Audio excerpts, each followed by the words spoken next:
लहान मुलांना कधी स्वातंत्र्य मिळणार कुणालाच माहित नाही. स्वतंत्र आहेच की देश. जे तुमच्याशी बोलतंय तेच आमचं खरं स्वातंत्र्य.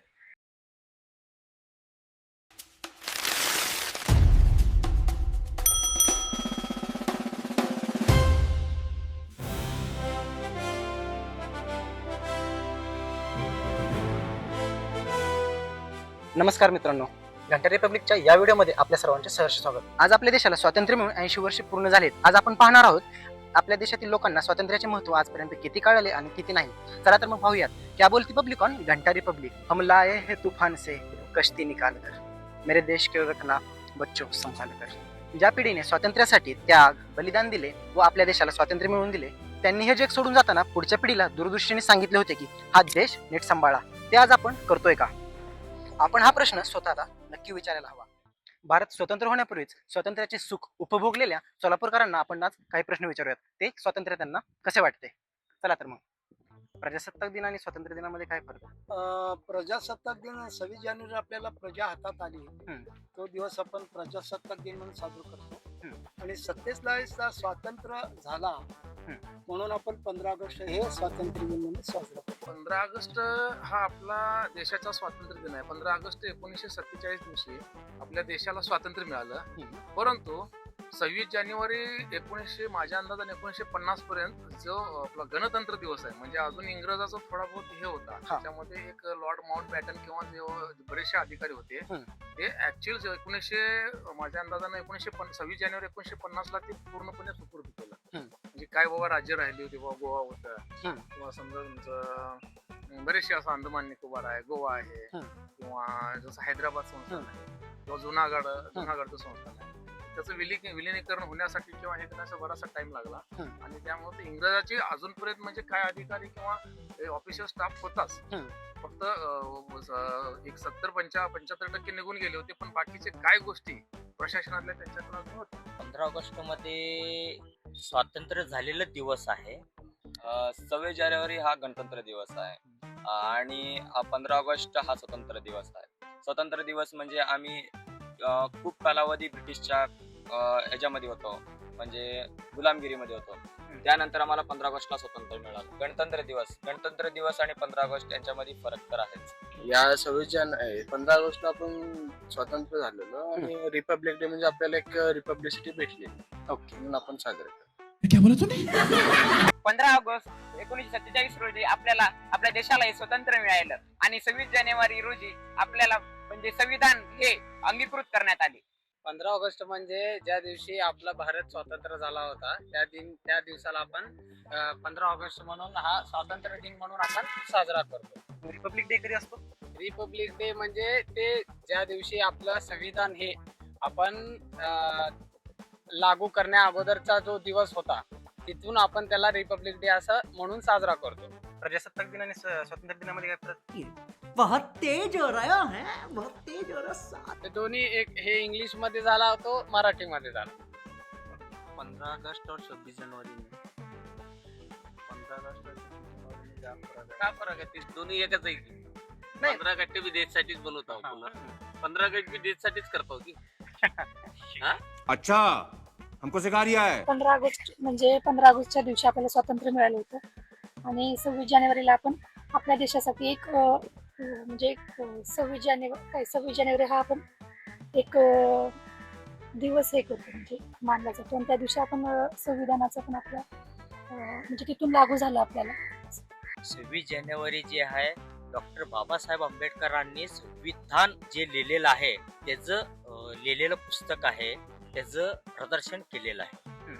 26 जानेवारी स्वातंत्र्य दिन कितवा आहे? स्वातंत्र्य 80वा स्वातंत्र्य दिवस आहे. आज 80th स्वतंत्रता दिवस आहे. 80वा. रिपब्लिक डे कधी असतो? रिपब्लिक डे ते 26 जानेवारी. 26 जानेवारी आपण स्वतंत्रता दिवस. मित्र, तू सोलापूरचा प्रॉपरचा आहेस का रे? हो.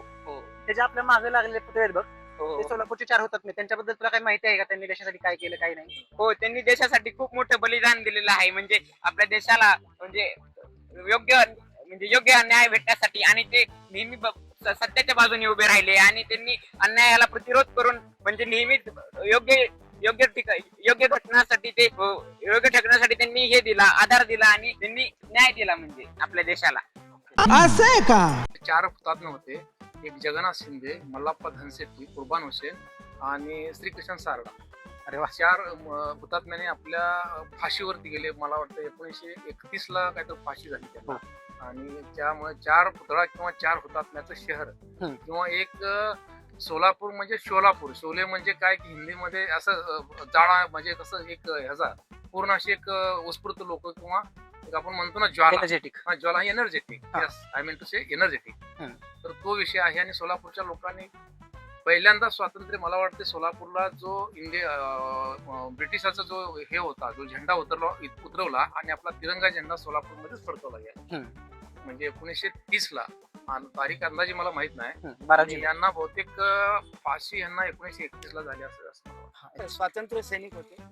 कुर्बान हुसेन, सारडा, मल्लाप्पा धनशेट्टी आणि शिंदे असे 4 हुतात्मे होते. त्यांना एकाच वेळेला जानेवारीमध्ये आपल्या नेमकं सोलापुरात जत्रेचा उत्साह, गड्डा जत्रा, सिद्धेश्वरी यात्रा असताना लोक आनंदाच्या उत्साहात असताना त्या चौघांना धर्म, त्यांचे समाज, त्यांचे वेगळे असून देखील 4 ह्या थोर महार हुतात्म्यांना एकाच दिवशी फाशी दिली गेली. हा सोलापूरसाठी फार दुर्दैवी आणि दुःखद घटना आहे. सोलापूरवासी हे कधी विसरू शकत. संपूर्ण देशात अशी घटना नाही की 4 वेगवेगळे समाजाचे हो बरोबर त्यांना फाशी दिली गेली. हे अत्यंत दुर्दैवी आणि दुःखदायक घटना ही सोलापूरसाठी आहे. आपलं जगन्नाथ, सारडा, मल्लाप्पा धनशेट्टी, कुर्बान हुसेन हे जे आपल्या सोलापुरासाठी लॉर्ड मार्च ही जेव्हा काढली तेव्हा बलिदान चौकात त्यांना फाशी देण्यात आली. म्हणजे तेवढा न्याय वाचला एक्झॅक्टली नाव तर माहित नाही त्यांचं, पण माहिती 4 होतात. त्यांच्याबद्दल काय तेवढं माहित नाही. नाव वगैरे काही तेवढं 4 हुतात्म्यांचे नाव म्हणजे मल्लाप्पा धनशेट्टी, जाकीर हुसेन.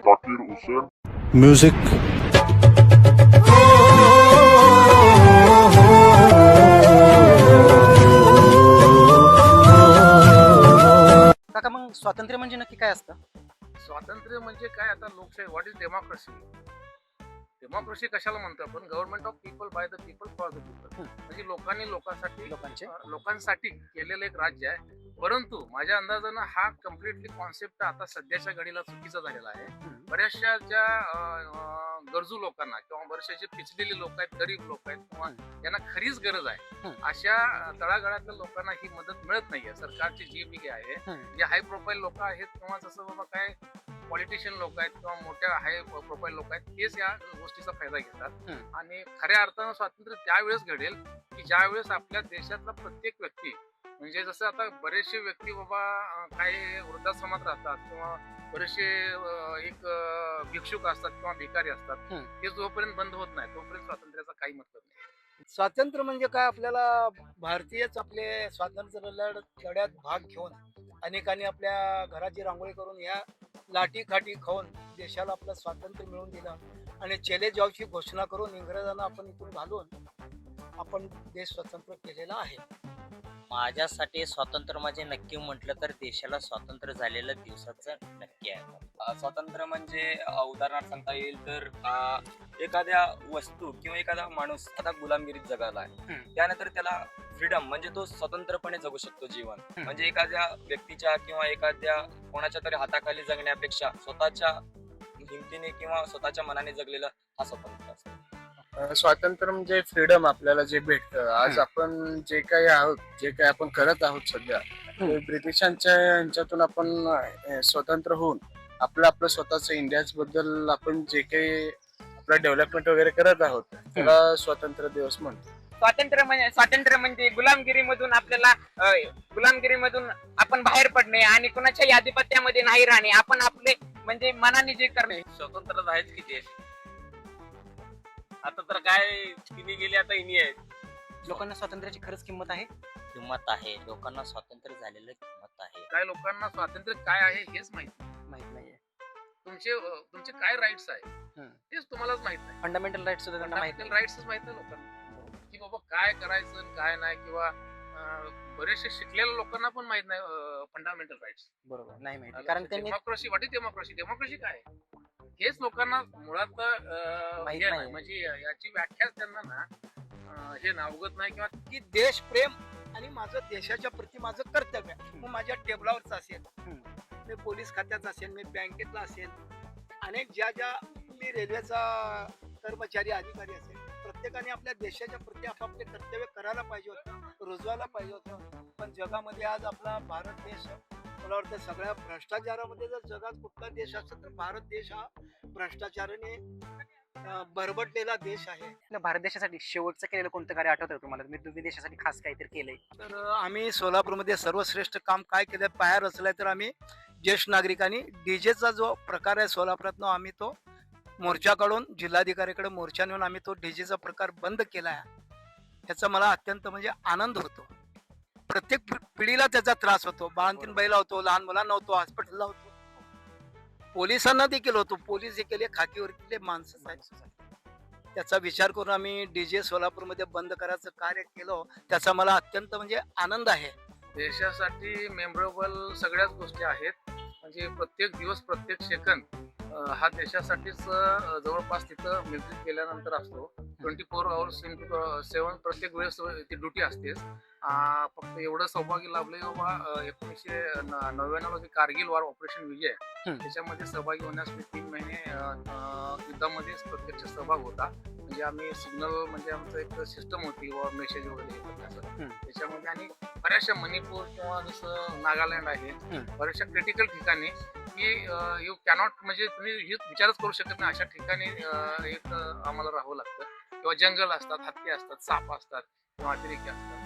तर देशासाठी प्रत्येक क्षण हा एक मेमोरेबलच आहे. म्हणजे कुठला क्षण असा हे नाही की बाबा तिथं हे होऊ शकत नाही, म्हणजे त्याला आपण कम्पॅरिझन करू शकत नाही. प्रत्येक क्षण देशासाठी हा मेमोरेबल आहे.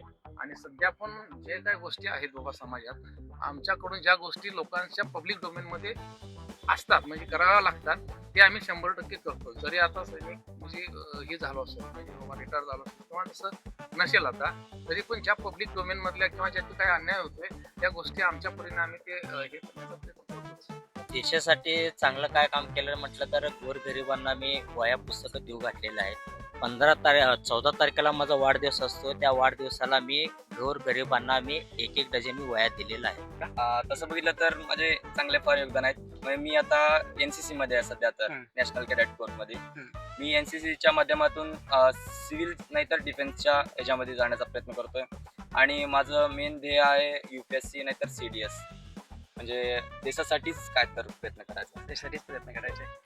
असं देशासाठी शेवटचं म्हणलं तरी आमच्या कॉलेजमध्ये कॅम्प्स असतात बऱ्यापैकी, NSS नाहीतर स्काउट अँड गाईड्स वगैरे. त्या कॅम्प्स मधून आम्ही लोकांना ब्लड डोनेशन कॅम्प्स किंवा साफसफाई वगैरे आपण जे करतो NGOs. हो, म्हणजे खूप साऱ्या गोष्टी मी म्हणजे आपल्या देशासाठी केलेल्या आहेत. जसं की म्हणजे आता हे नीट प्रोटेस्ट होतं त्याच्यामध्ये मी प्रोटेस्ट केलेला आहे. परत आपलं स्वच्छता असेल, परत काय म्हणजे असे कुणाला अडीअडचणी आला तर त्यांना मी नेहमी असं धावून जातो म्हणजे आपल्या देशासाठी, देशातल्या नागरिकांसाठी. मी तर माझ्या ह्याच्यातून मी रेग्युलरली देश सेवा म्हणजे मी एक निसर्गाचा प्रेमी असल्यामुळं मी कंटिन्यू झाडं लावत असतो. जवळपास आता माझे पूर्ण सोलापूरमध्ये 801 झाड मी लावलेले आहेत आणि सगळे बऱ्यापैकी आता मोठे झालेले आहेत. तर मग मित्रांनो, हे आहेत आपल्या सोलापूरचे 4 हुतात्मे, ज्यांची आठवण जुनी पिढी तर काढतच असते पण नवीन पिढीला ते अजून माहिती सुद्धा नाही. हे आहेत 4 हुतात्म्यांपैकी हुतात्मा मल्लप्पा धनशेट, हे आहेत हुतात्मा किसन सारडा, हे आहेत हुतात्मा जगन्नाथ शिंदे आणि हे आहेत हुतात्मा कुर्बान हुसेन. स्वातंत्र्याच्या लढ्यामध्ये हे 4 हुतात्मे अग्रेसर होते. या हुतात्म्यांचे बलिदान स्वतंत्र भारतातील नवीन पिढीने लक्षात ठेवणे गरजेचे आहे. सोलापूरच्या या 4 हुतात्म्यांकडून आपण एक गोष्ट शिकली पाहिजे. जेव्हा भारताच्या स्वातंत्र्य लढ्याचा काळ होता त्यावेळेस त्यांनी इंग्रजांच्या विरुद्ध लढा देत असताना ना जात ना धर्म याचा कधीही द्वेष केला नाही. त्यांनी एकत्र येऊन देशासाठी हुतात्मे पत्करले. आपण भगतसिंग, राजगुरू आणि सुखदेव यांना तर ओळखतो, पण हे सोलापूरच्या 4 हुतात्म्यांपैकी जगन्नाथ शिंदे हे वयाच्या 25व्या वर्षी शहीद झाले आणि कुर्बान हुसेन हे वयाच्या 21व्या वर्षी शहीद झाले. आज हा व्हिडिओ रेकॉर्ड करताना आम्हाला काही गोष्टी जाणवल्या की आपल्या जुन्या पिढीला तर भारताच्या इतिहासाबद्दल, भारताच्या स्वातंत्र्य लढ्याबद्दल खूप माहिती आहे, पण नवीन पिढीला ते आपल्या जुन्या पिढीकडून जे पुढे जायला पाहिजे, जे नॉलेज फॉरवर्ड व्हायला पाहिजे ते होत नाहीये. जुनी पिढी कॅमेरा समोर यायला घाबरत नाही, पण नवीन पिढी आजकाल कॅमेरा समोर यायला, बोलायला घाबरते. जुन्या पिढीचं आयुष्य जगून झालंय. देशाला आता नव्या पिढीच्या नेतृत्वाची गरज आहे. ज्या पिढीला पुढे जाऊन देशाचं नेतृत्व करायचं आहे त्या पिढीला देशाच्या फ्रीडम फायटर्सची आणि त्यांच्यात बलिदानाची आस्था नाही. जी नवीन पिढी पुढे जाऊन देशाचं नेतृत्व करणार आहे ती आज कॅमेरा समोर बोलायला घाबरत आहे. ती पुढे जाऊन देशाचं नेतृत्व कसं काय करेल काय माहित. मित्रांनो, जर का तुम्हाला हा व्हिडिओ आवडला असेल तर व्हिडिओला अवश्य लाईक करा आणि घंटा रिपब्लिकला सबस्क्राईब करा.